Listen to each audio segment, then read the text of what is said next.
Y voy a hablar de Cataluña. Y para mí Cataluña no es un tema indiferente. No lo es porque soy profundamente español. Y no lo es porque soy nieto de catalana. Y en Cataluña nos encontramos en una circunstancia extraordinariamente grave que no sería yo el que quisiera disminuir su importancia. No es la primera vez que esto pasa. En la historia de Cataluña hemos tenido derivas secesionistas, aventuras secesionistas durante mucho tiempo. Y cada una de esas aventuras se ha saldado con una enorme pérdida para España en su conjunto y con una enorme pérdida para Cataluña en particular. 1640, con el conde-duque de Olivares, se intentó y se consiguió pasar bajo soberanía francesa, bajo Luis XIII. Cataluña estuvo 11 años y los catalanes se dieron cuenta que, puestos a ser centralistas, los franceses eran la caraba y volvieron. Pero en el viaje perdimos conquistas históricas de Cataluña. Se perdió en mitad el Rosellón y la mitad de la Cerdaña, todos los condados de Conflent. Y en 1714 se empeñaron en seguir apoyando a un pretendiente que ni siquiera ya lo era, porque hacía 2 años que era emperador de Austria y dijo que esto no le interesaba. Y se perdieron las instituciones y se perdieron conquistas de la Corona de Aragón y del Principado de Cataluña. Se perdió Menorca, se perdió el Milanesado, se perdió Cerdeña y se perdió Sicilia. Y no voy a explicar lo que pasó en 1931 y no voy a pasar lo que explicó en 1934. Sí quiero hablar de lo que está pasando ahora. Y haríamos bien en ver cuáles son las percepciones de aquellas personas que están apostando por la secesión. ¿Cuáles son las causas, los motivos por los que piden la secesión? Y en mi opinión, y creedme que he dedicado mucho tiempo a reflexionar sobre estos temas, ha habido 3 motivos de lo que se llama desafección: inversiones públicas, lengua y cultura y sistema de financiación. Y haríamos bien en ver si lo que dicen es verdad o son simples percepciones. En materia de inversiones públicas se argumenta que no se cumplió el artículo del Estatuto que decía que las inversiones públicas en Cataluña debían ser equivalentes al Producto Interior Bruto, a lo que su Producto Interior Bruto representa, al 18,8% del total de España. Pero si bien se miran las cifras en materia de inversiones, os diré que Cataluña ha sido la segunda comunidad autónoma en términos absolutos en materia de inversión, solo después de Andalucía. La segunda que más ha crecido en términos de inversiones públicas después de Madrid. Que Cataluña, y eso es algo que se puede comprobar todos los días, tiene sus 4 capitales unidas por AVE, cosa que no ocurre en otras comunidades autónomas. Que las inversiones en el Prat han determinado que el Prat esté mejor que Barajas en estos momentos, cosa de la que todos nos podemos alegrar. Y a las inversiones públicas habrían bien en decir los que argumentan esto, que a Cataluña ha tenido en el Fondo de Liquidez Autonómica y en el Plan de Pago de Proveedores cantidades muy superiores al resto de España. El 33% del total que se ha dedicado a pagar facturas que estaban en los cajones o a permitir que vayan a permitir dinero que no podrían conseguir en los mercados ha llegado a Cataluña. Y harían bien en decir que muchas entidades financieras catalanas, y os voy a decir cuáles, Caixa Cataluña, Caixa Tarragona y Caixa Manresa, se han salvado gracias a aportaciones financieras del resto de los españoles. Hablaremos de inversiones, pero no tergiversando las cifras, sabiendo cuál es la realidad.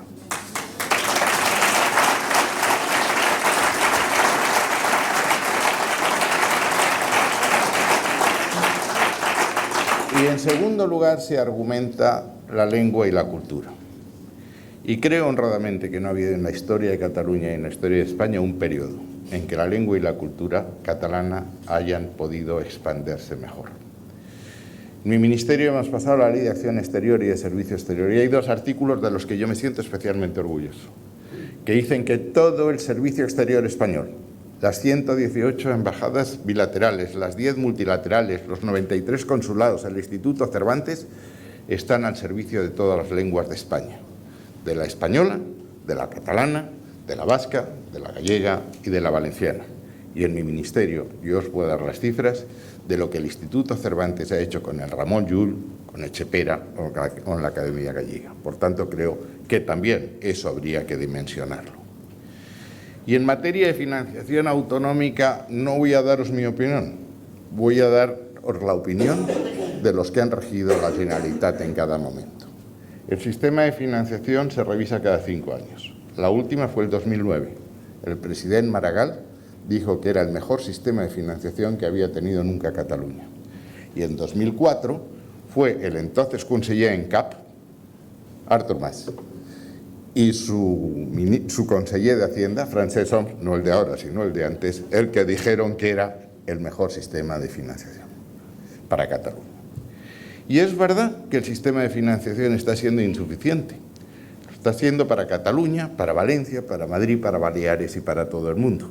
Porque los ingresos dependen ¿de qué? De un porcentaje de unos impuestos que gravan la renta, que gravan los beneficios empresariales o que ganan el consumo.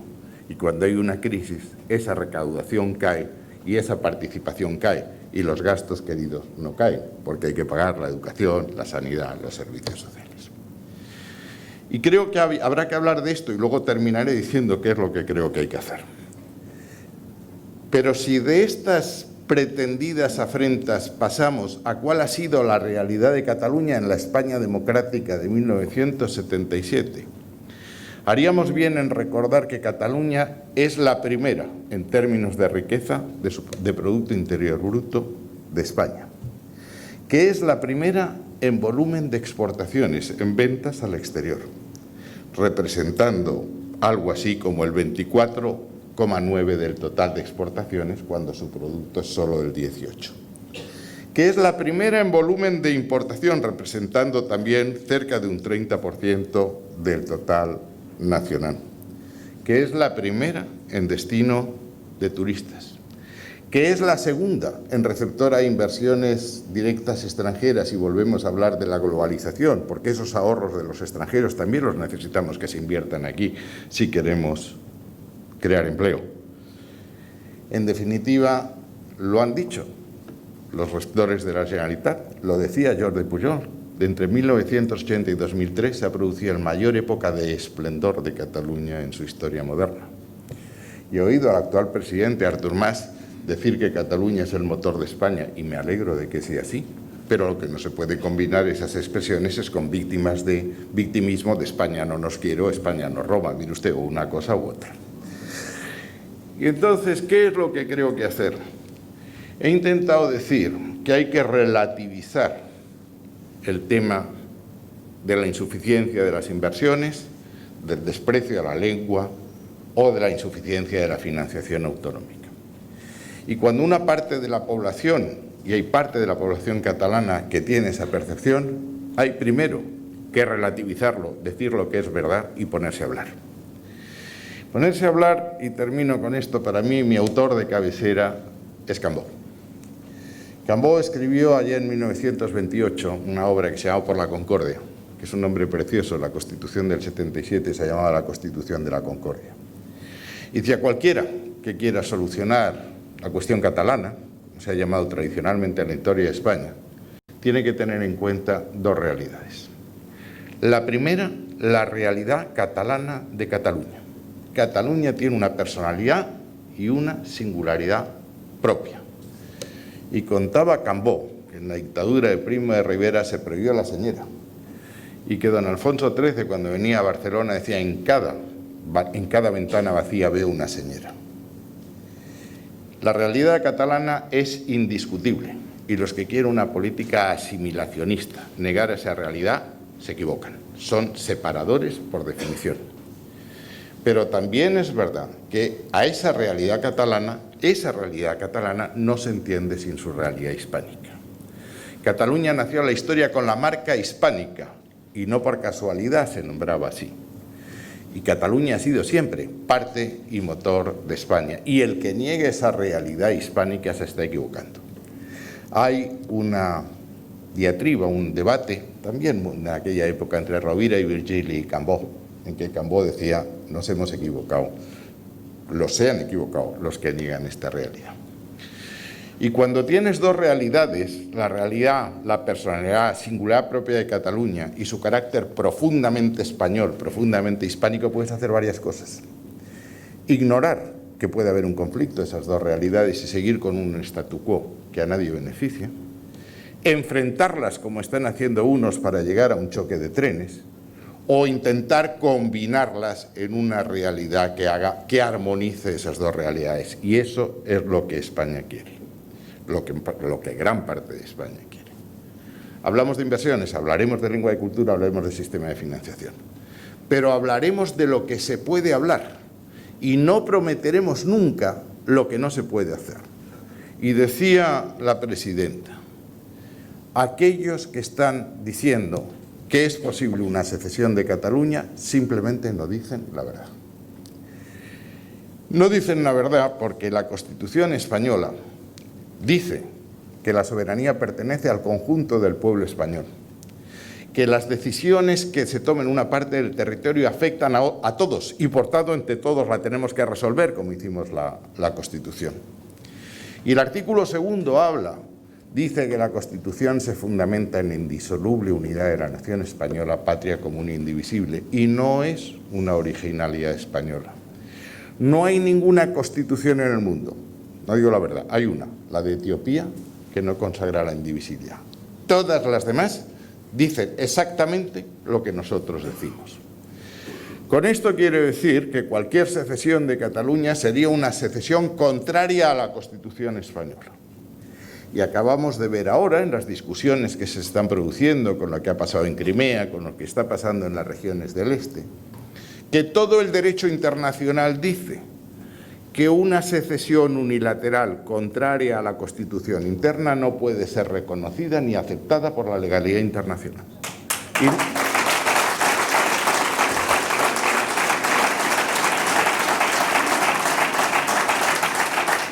Y no es una doctrina que no se haya aplicado.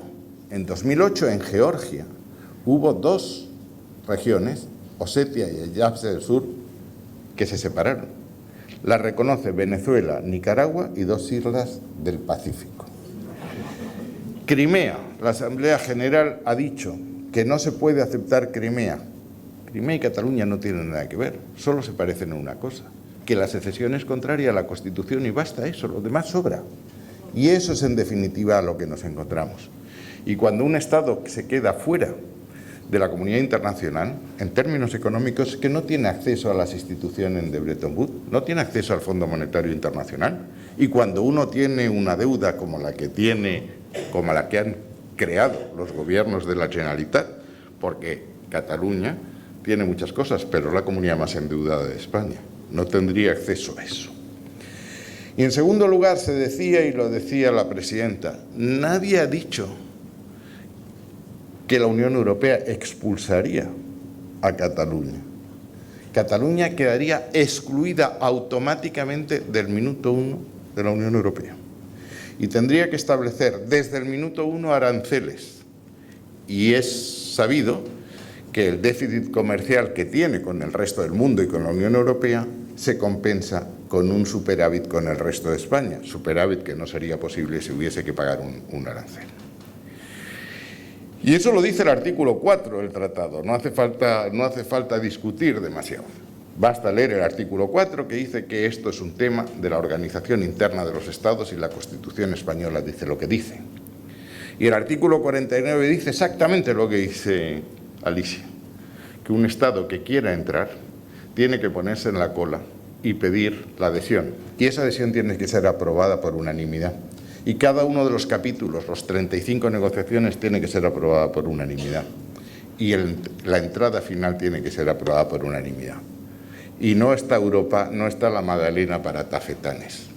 No hay Estado en estos momentos que quiera empezar a ver la proliferación de la división. Y no digo yo cuál es el número, lo dijo el presidente Mas, que soñaba con una Europa a 75. Bueno, eso, querido, a ti no, pero a los demás nos pone los pelos como escarpias en Bruselas.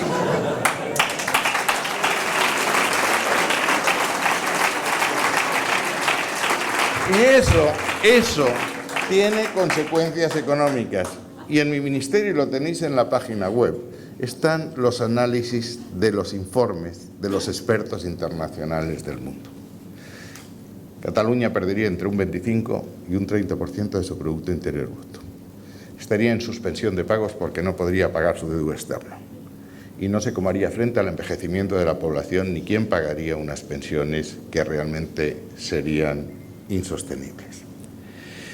Y quiero deciros, el Gobierno quiere, naturalmente que quiere el diálogo. ¿Cómo no vamos a estar preocupados si hay desafección en una parte del territorio y si esa parte es el motor de España, como es Cataluña? Estamos dispuestos a dialogar. El presidente lo ha dicho muchas veces, lo vais a tener aquí mañana. A dialogar sin fecha de caducidad, pero dentro de la ley. Y lo que no podemos discutir, no podemos dialogar, es sobre la unidad de España. Porque la unidad de España no es algo que nos pertenezca a nosotros. Es algo que hemos heredado de muchas generaciones anteriores y que tenemos que transmitir a muchas generaciones anteriores. No es que no queramos hablar de la consulta, es que no podemos hablar de ella.